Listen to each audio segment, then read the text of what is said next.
When he used to conduct within the past campaigns, Catholic inauguration regularly, consistently, and efficiently. And Sir Dawda, in his case, because he was within also another comfort zone, Kairaba was a close friend of the father, because they were all businessmen. And as a result, Sir Dawda was very comfortable. My father played the most important role in that. Basadi played the most important role in encouraging the father, who was definitely 100% against it. And he would take the burden because the father believes that anybody who takes up Western education ends up leaving the religion, Islam, and becoming a Christian.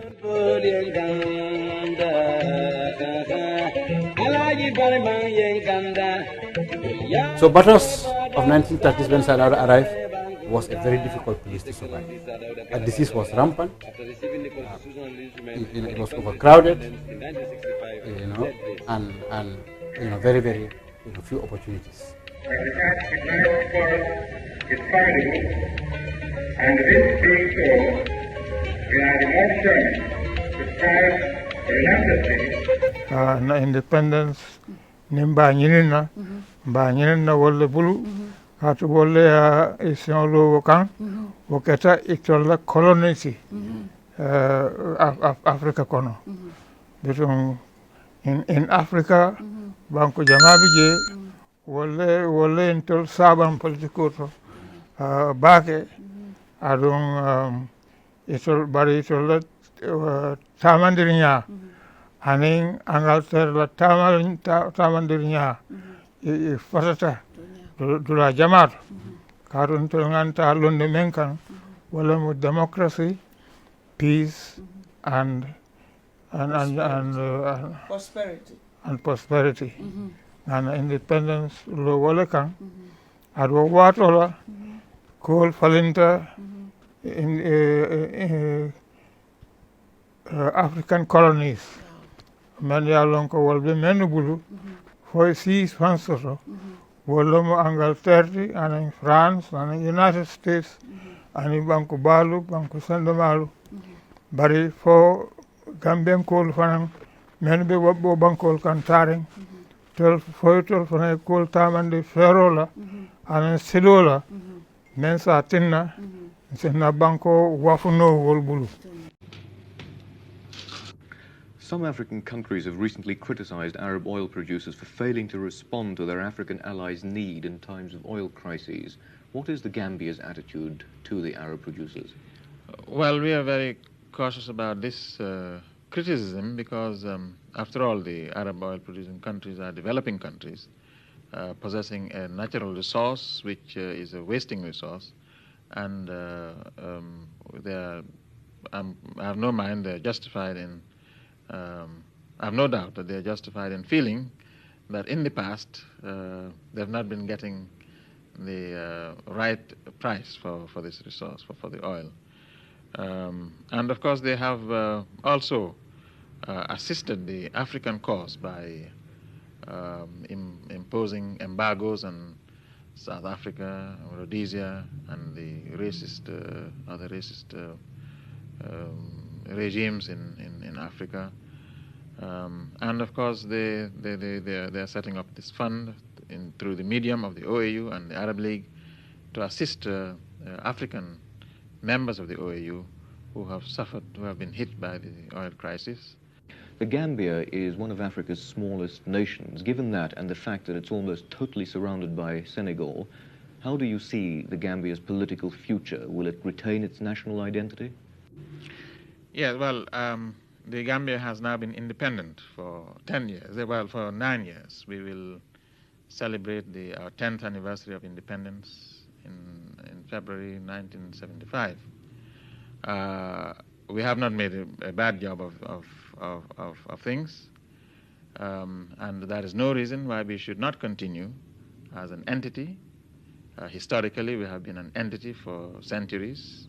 There is no reason why we should not continue as a separate, independent entity. But of course, in these days of regional groupings, we are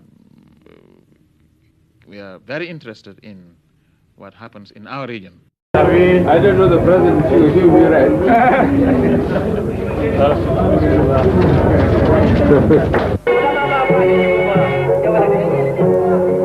From one inaugural ceremony to another, the head chief, Sefo Abu Khan, on behalf of all his colleagues, presented Major General Buhari a horse as a mark of their appreciation of his visit. Back to State House, the visit was nearing its end. Sir Dawda decorated his guests with the Gambia's highest order, that of the Grand Commander of the National Order of the Republic of the Gambia.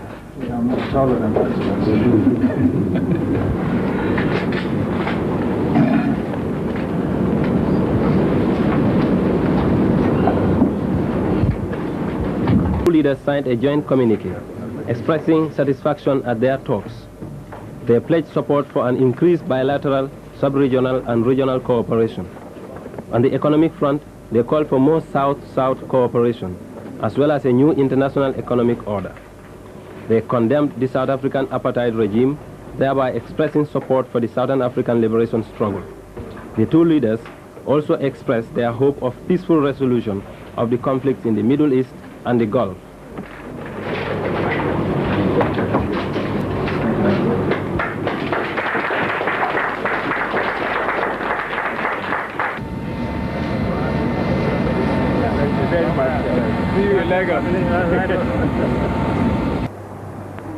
For us in the Gambia, we have no doubt whatsoever that we shall benefit from the experience, wisdom, and courage of a great African.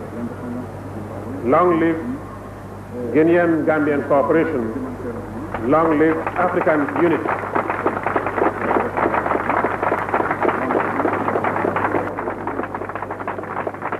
Visited Guinea in 1973.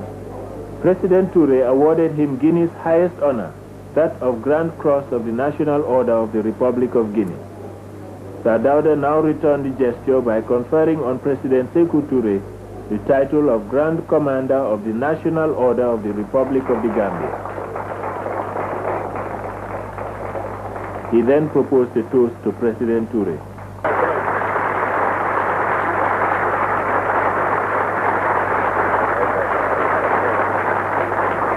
And on Monday, the two presidents signed a joint communique. They had had talks on a range of issues, concluded an agreement on cooperation and friendship, and agreed to the immediate establishment of an air service between Guinea and the Gambia. Sir Dawda, as chairman of the Organization for the Development of the Gambia River Basin, invited Guinea to join the organization. On the Southern Africa question, the heads of state insisted that any settlement in Zimbabwe... Economic recession. My government will continue to make every effort to ensure that our present economic difficulties do not erode too drastically the welfare and standard of living of our people or slow down the economic and social development of this country. Sefolo, Alkalolo, area councillors, finally, in taking leave of this distinguished gathering, I pray that Allah the Almighty bless and guide your deliberations in the next few days. Thank you.